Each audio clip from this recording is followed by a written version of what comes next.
Hello, and welcome to Past, the podcast about those who would never rule. I'm Veronica Fortune, and this week's episode is Joan III of Burgundy and Blanche of France. Our next two subjects sadly have little written about them. This is often the case when the past are women, more so when a woman doesn't have children in the case of one. I'll be dividing this episode into three parts. One each for Joan III and Blanche, and one for Salic Law. Within the Salic Law discussion, I'll give a bit more of the history of the Capetians and France's earlier royal families, the Merovingians and the Carolingians, and the Robertians. I think covering Salic Law is important both for our past stories to make sense, but also to avoid a lazy explanation for something that was probably much more nuanced.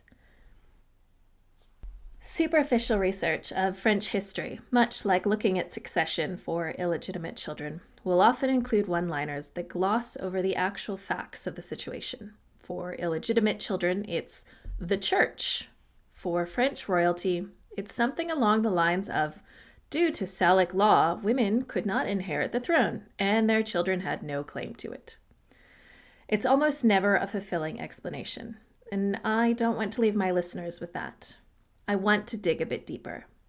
You all deserve a better explanation. If you're interested, take a moment to look on the Wikipedia page titled Salic Law. Scroll down to the section headed Female Inheritance. You'll quickly notice a number of notes for clarification needed or citation needed. I'm not suggesting that Wikipedia is a great source, useful, but not always correct. But it was a fun starting place for getting no useful directions to look.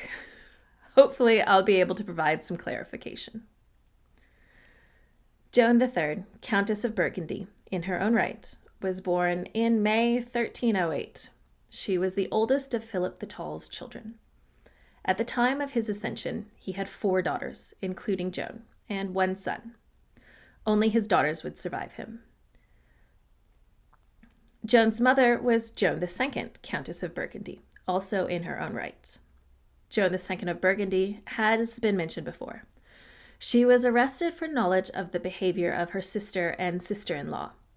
At no point was Joan II of Burgundy accused of being a party to the affair, and Philip the Tall was very defensive of her. He supported her claims to innocence, and she was released in 1315 after being found innocent. Their son was born the year after, though they wouldn't have any further children after him. By all accounts, Joan III's parents' marriage was harmonious if boring. Her father is said to have sent his wife formulaic love letters. There are worse crimes to accuse a husband of, and not everyone is great at expressing their emotions in written form. As I discussed in Joan II of Navarre's episode, Joan III of Burgundy was married to her cousin's uncle, Odo IV, Duke of Burgundy, in 1318. Yes, the bride was 10. Since her younger brother had died before this, it made her the heiress to the county of Burgundy while being the Duchess of Burgundy through marriage. Joan III and Odo would have 6 sons, starting in 1322, but only one, Philip, Count of Auvergne, would live to adulthood. Joan III's mother passed in 1330, at which point she would become the Countess of Burgundy and Artois. As with Joan II of Navarre before her, Joan III was passed over in favor of her uncle for the kingdoms of France and Navarre when her father, Philip V, died in 1322 at the age of 28. Due to the precedent set by her father, her uncle was easily able to gain power. Joan III wasn't even considered. Much like her cousin, Joan II, Joan III's age played against her. She was only 14, and her husband was 27, but had already played his hand by supporting his late father-in-law to pass his niece. So I guess it was an own goal for both Philip V and Odo IV. Joan III's son, Philip, Count of Auvergne, predeceased her in 1346 at only 22. While Philip was rather young, he had fathered 3 children, Joan, Margaret, and Philip I of Burgundy. Margaret would die young. Joan would enter a convent after breaking an engagement, and Philip I would survive both his grandparents and mother, and inherit both the county and the Duchy of Burgundy, as well as the counties of Auvergne, Boulogne, and Artois. Joan III passed in 1347. Her grandson would hold her titles until his premature death in 1361. He was 14 or 15 at the time. Her titles of the Countess of Burgundy and Artois would pass to her sister, Margaret. Margaret's line would eventually lead through Mary the Rich, daughter of Philip the Bold, great super case, to the Habsburg dynasty that ruled Spain, the Low Countries, and most of what we now call Germany in the 15th, 16th, and 17th centuries. Philip the Tall's other 2 daughters were Isabella, who would marry twice but never have children, and, surprisingly, Blanche, who became a nun. The last of Philip the Fair's sons was Charles IV, or the Fair. His daughter, Blanche of France, was the second subject of this episode. Unlike his older brother, Louis, Charles was able to get his first marriage annulled, though not before he became king, making his first wife an uncrowned Queen of France. Unlike our 2 previous subjects, Blanche was not the child of any of the women caught up in the Tour de Nesle affair. Charles the Fair's first wife, Blanche of Burgundy, had given him 2 children, who, based on their dates of birth, were of questionable legitimacy. They both passed before the middle of 1322. While Charles the Fair only ruled from 1322 to 1328, he managed to marry twice in that short time and father 5 children. His second wife, Marie of Luxembourg, tragically had a stillborn or short-lived daughter with Charles in 1323, and then fell out of a carriage while pregnant for a second time in 1324. Her second child, a boy, was born prematurely and died not long after birth, followed very shortly by Marie herself, who was 19 or 20. Childbirth before modern medicine is something I'm grateful I've never experienced. Charles did need to provide an heir, so he did marry quickly after his second wife's death. In June of 1324, he married Joan of Navarre, his half-first cousin, meaning children of this marriage would have 4 distinct grandparents, but only 7 instead of 8 distinct great-grandparents. Their first child, a daughter, died before her first birthday, but their next 2 children, daughters Marie and Blanche, would survive their father, though Marie would die young. Blanche of France was a posthumous child, like her cousin John I. Had she been a boy, she would have been the next king of France. Her father's cousin, Philip of Valois, was the regent for the last month of her mother's pregnancy. On the 1st of April, 1328, Philip of Valois would pass over his young niece and be crowned Philip VI, officially ending the senior Capetian line and bringing in the House of Valois, who would rule until 1589 through both their senior and cadet lines. With precedent firmly set, Blanche never had a chance to even press her claim. Both she and her older sister Marie were still in nappies, diapers for my American listeners. Blanche would marry her second cousin, the 5th son of Philip VI. Another Philip, Philip, Duke of Orleans. They would have no children, and this is where Blanche's story ends. She would die in 1393 and be buried in Notre Dame. Blanche being passed over for her second cousin, and none of her cousins being able to put up a claim properly cemented Salic Law and succession into French law. This wouldn't stop some from trying to change things, of course. Isabella of France has been accused of attempting to remove any competition for her son by lying about her sisters-in-law at the start of the Tour de Nesle affair.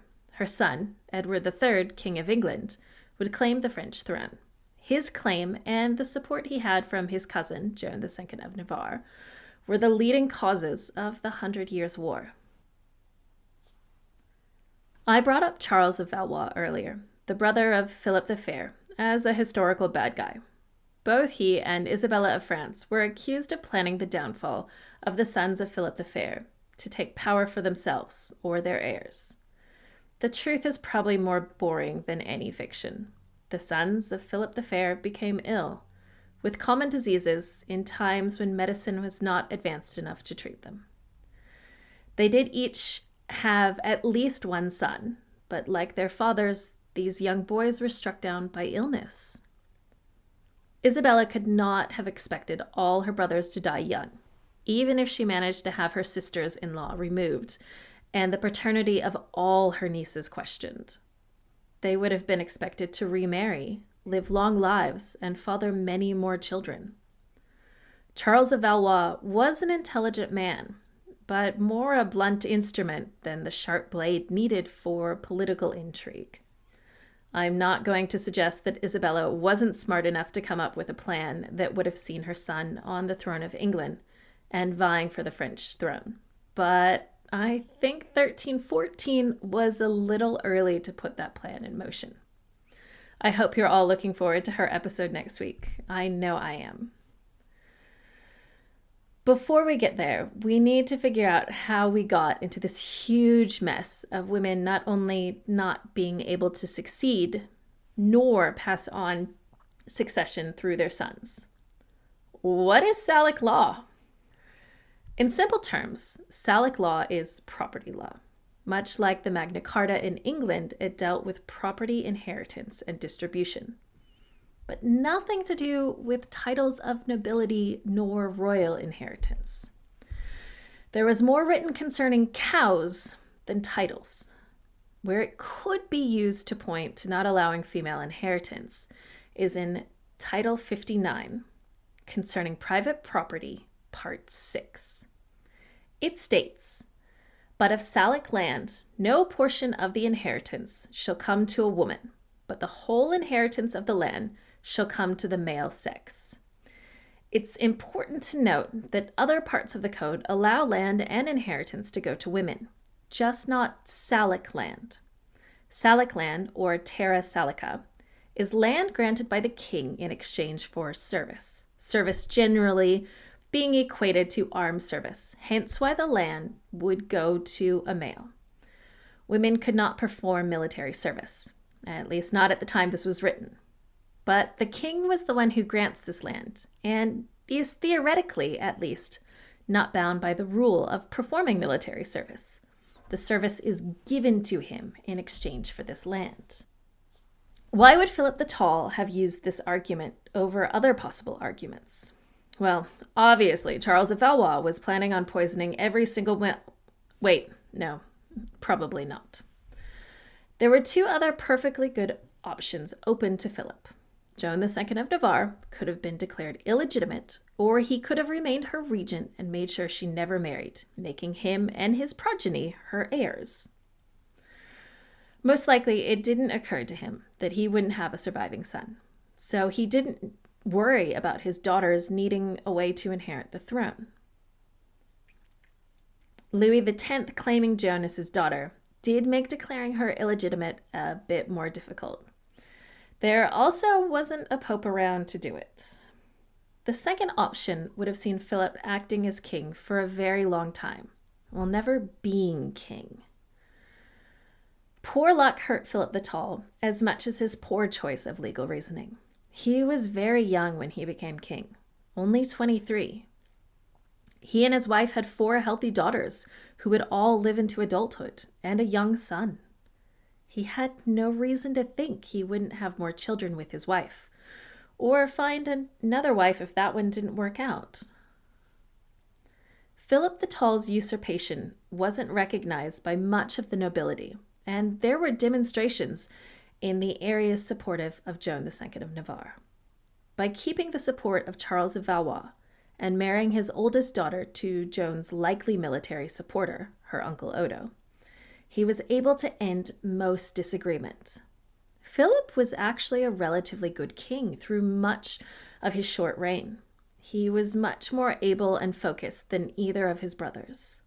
His premature death at 28 in 1322 meant any plans he had came to nothing. His decision to use property law to support his usurpation meant that his brother and not his own children would rule.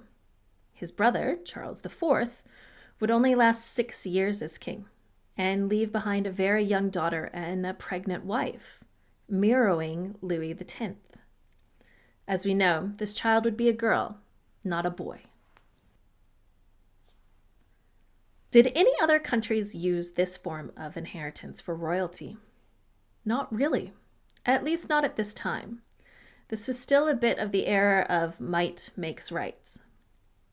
If a woman, or more likely her son, could claim a throne through descent and hold it, then it was theirs. Male inheritance was preferred because men lead armies, sometimes from the front, though more often from the rear at this point. Later kingdoms did make use of this rule, but at the time, there was nothing to stop a woman from claiming a throne. The Empress Matilda came very close 2 centuries before, and Edward III is going to put in a concerted effort in the coming years. In fact, English claims to the French throne date from this time, though their claims to the left of France go back to Henry II and Eleanor of Aquitaine. Almost 2 centuries later, the Spanish would do much the same as Edward. They would claim the French throne for Isabella, Lady of the Netherlands, through her mother, the eldest surviving sister of the last Valois king, Henry III. The Spanish argument was much the same as the English. Salic Law did not apply to royal inheritance, and its usage was invented.